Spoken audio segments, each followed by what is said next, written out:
আসসালামু আলাইকুম রহমতুল্লাহি অবরকাতুহ। সম্মানিত দর্শক, ব্যাংককে নরেন্দ্র মোদী এবং ডক্টর মোহাম্মদ ইউনূসের বৈঠক।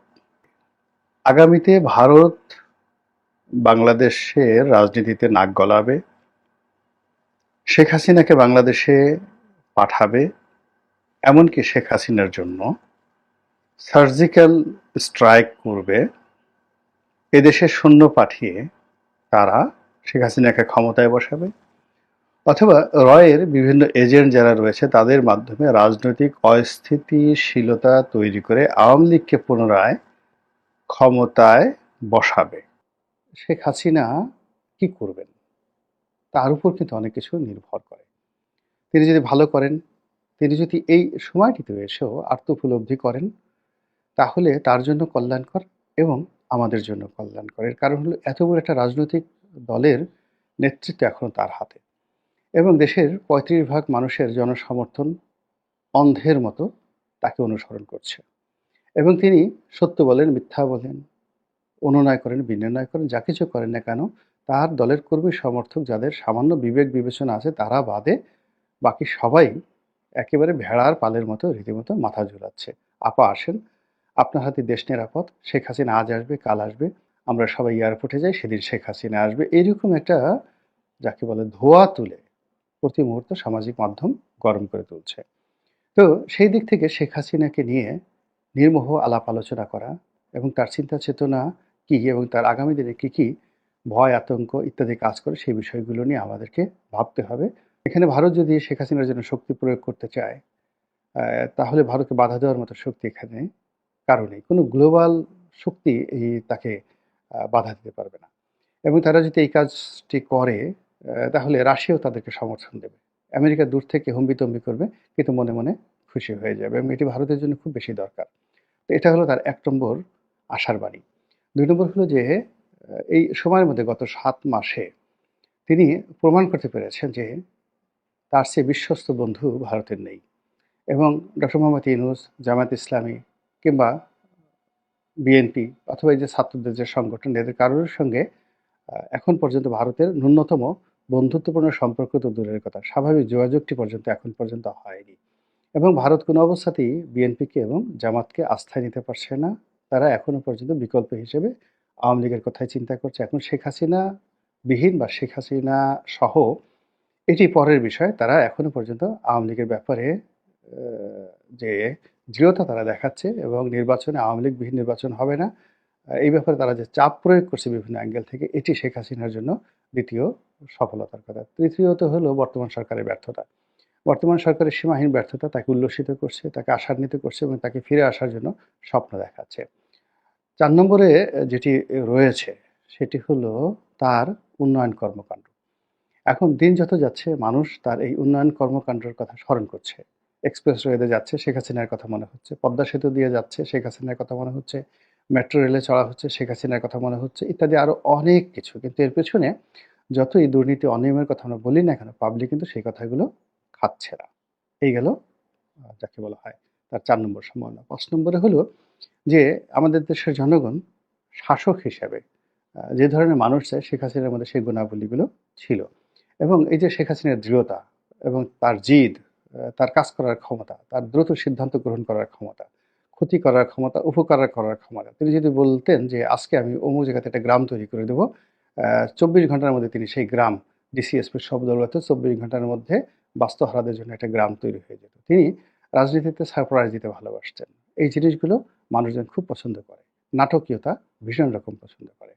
এটি হলো তার ৬ নম্বর। আর ৭ নম্বর হলো তার যে সঙ্গী সাথী তিনি তৈরি করে ফেলেছিলেন ব্যবসা বাণিজ্য, শিল্প, সাহিত্যে। এরা সবাই এই গত ৭ মাসে সিমেন্টেড হয়ে গেছে।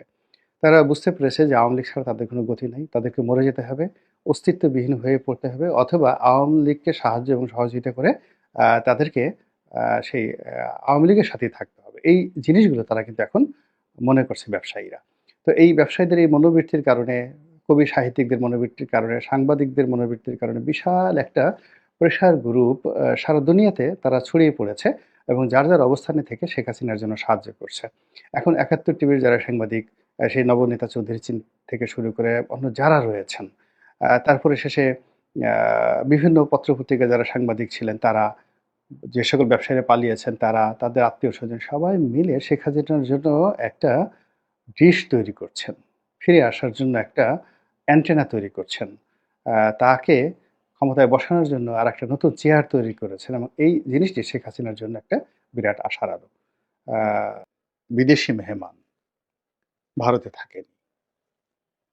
চীনের সঙ্গে জিদাজিদি করে তিব্বতের দালাই লামাকে ভারত আশ্রয় দিয়েছে এবং চীনের সঙ্গে জিদাজিদি করে পশ্চিমা দুনিয়া তাকে, যাকে বলা হয়, বৌদ্ধদের অবিসংবাদিত নেতারূপে গ্রহণ করেছে। কিন্তু দালাই লামার ব্যাপারে ভারতের সকল রাজনৈতিক দলগুলো, মিডিয়াগুলো কখনোই এখন শেখ হাসিনার পক্ষে যে অবস্থান নিয়েছে তার ১০০ ভাগের ১ ভাগও তারা সেই সমর্থন ব্যক্ত করেনি। শেখ হাসিনাকে ভারতে আশ্রয় দেওয়ার যে বিষয়টি, এটি কেবলমাত্র নরেন্দ্র মোদীর ইচ্ছার বিষয় নয়।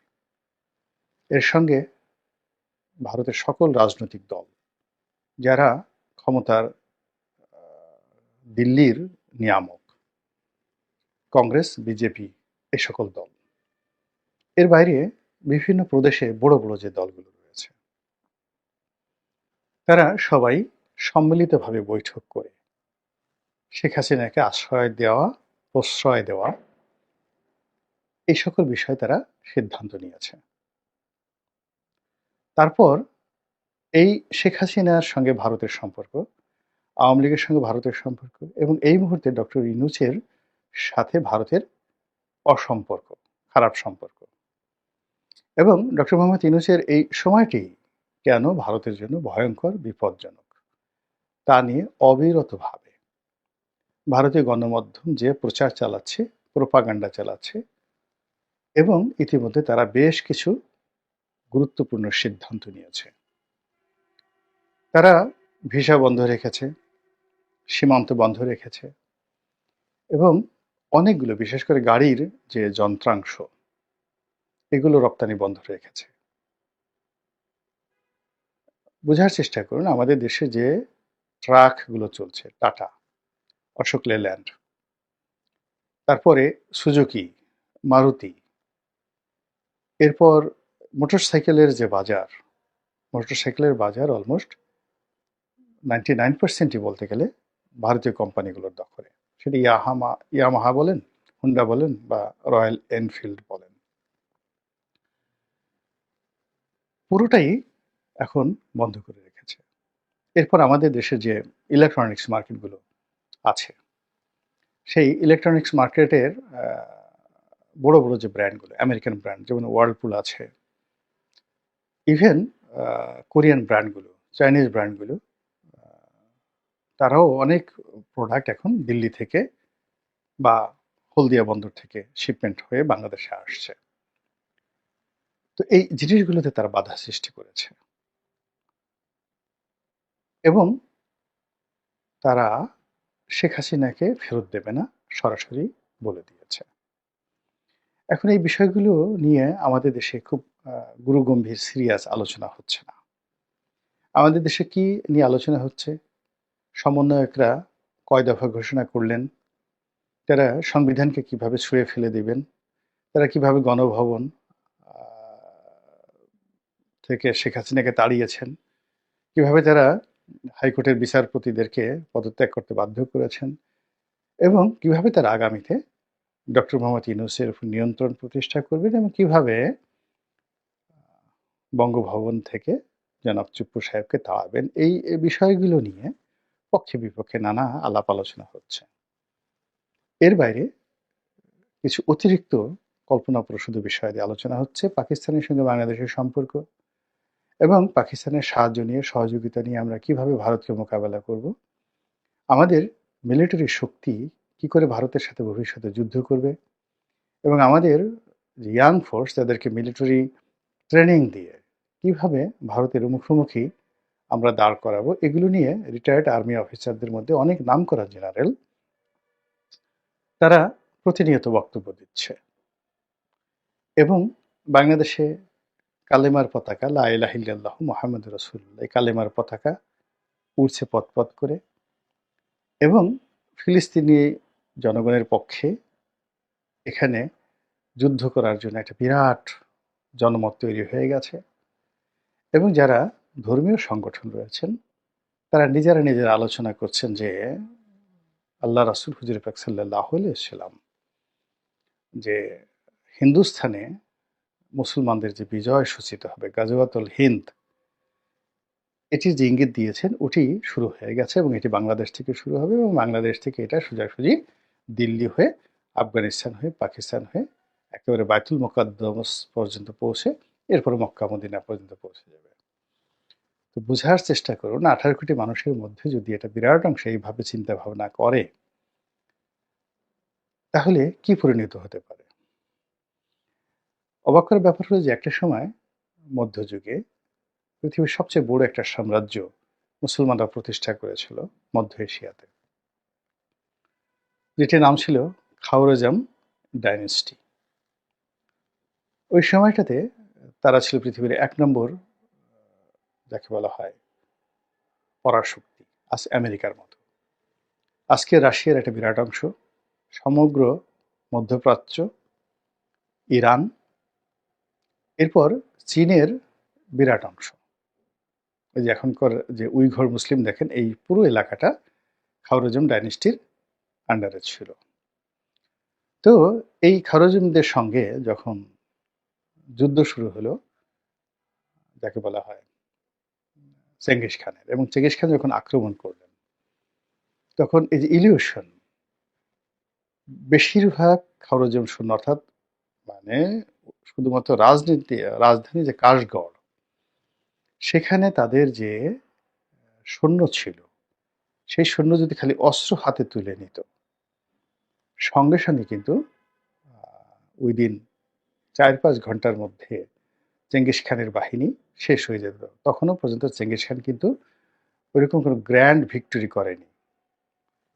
খাওয়ারেজম ডাইনেস্টির বিরুদ্ধে তার প্রথম যুদ্ধ জয় তাকে গ্র্যান্ড ওয়ারিয়ার হিসাবে প্রতিষ্ঠিত করেছিল, এবং সেখানে মধ্যযুগের সেই যে মুসলিম যারা জনগণ ছিলেন, এবং ওই যে কাশগড় যে শহরটি চারিদিক দিয়ে তখন ওয়াল দিয়ে ঘেরাও করা ছিল, তারা সবাই বিশ্বাস করতেন যে ইয়াজুজ এবং মাজুজ যে সম্প্রদায়, তারা যে বের হয়ে এসে তাদেরকে আক্রমণ করতে পারে যে কোনো সময়। এই কথাটা মনে মনে তাদের একটা বিশ্বাস ছিল, এবং বিশ্বাসের কারণে যখন চেঙ্গিস খান এখানে এলো, এটা একটা অভাবিত বিষয় ছিল। তারা কল্পনাও করতে পারেনি যে এত বড় একটা সাম্রাজ্য আমেরিকাতে যদি এখন এই মুহূর্তে ভুটান আক্রমণ করে আমেরিকা দখল করে ফেলে, ঠিক ওইরকম একটা ঘটনা ঘটেছিল।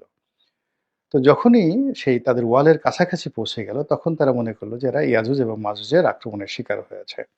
ভয়ে সবাই তলোয়ার ছেড়ে যার যার মতো করে পালানো শুরু করলো। তো মানুষ যখন এই কল্পনা দ্বারা পরিচালিত হয়, তখন সেখানে অনেক বিপদ এবং বিপত্তি কাজ করে। তো এই মুহূর্তে আমাদের বাংলাদেশে ইসলামী আন্দোলন, ইসলামী খেলাফত, তারপরে শেষে ইসলামী হুকুমাত, দিল্লি দখল, দিল্লি বিরোধিতা, ভারত বিরোধিতা, এই সমস্ত নিয়ে যে সকল প্রচার এবং প্রোপাগান্ডা হচ্ছে, তার 0.01% কোনো বাস্তবতা নেই, কোনো কিছুর বাস্তবতা নেই, শুধুমাত্র কল্পনা থেকে আপনার ইচ্ছা মতো আপনি কল্পনা করছেন, গান কবিতা রচনা ওভাবেই হচ্ছে। বাস্তবতা হলো যে আমরা যখন এরকম কল্পনা করছি দিল্লি দখলের, দিল্লির সঙ্গে যুদ্ধ করার, তখন দিল্লি কিন্তু বসে নেই। তারা এটা খুব সিরিয়াসলি গ্রহণ করেছে, ভেরি সিরিয়াসলি গ্রহণ করেছে, এবং তারা যেভাবে রণবাদ্য বাজাচ্ছে, যেভাবে প্রচারণা করছে, এবং যেভাবে পুরো বিষয়টিকে নিজেদের অস্তিত্বের তারা, যাকে বলা হয় ভিত্তিমূল হিসেবে গ্রহণ করেছে, তা যদি আমরা এখনো বিচার না করি, বিশ্লেষণ না করি, তাহলে আগামীতে আমাদের জীবনে ওই যে খায়রুজমের যে মুসলিম ডাইনেস্টি,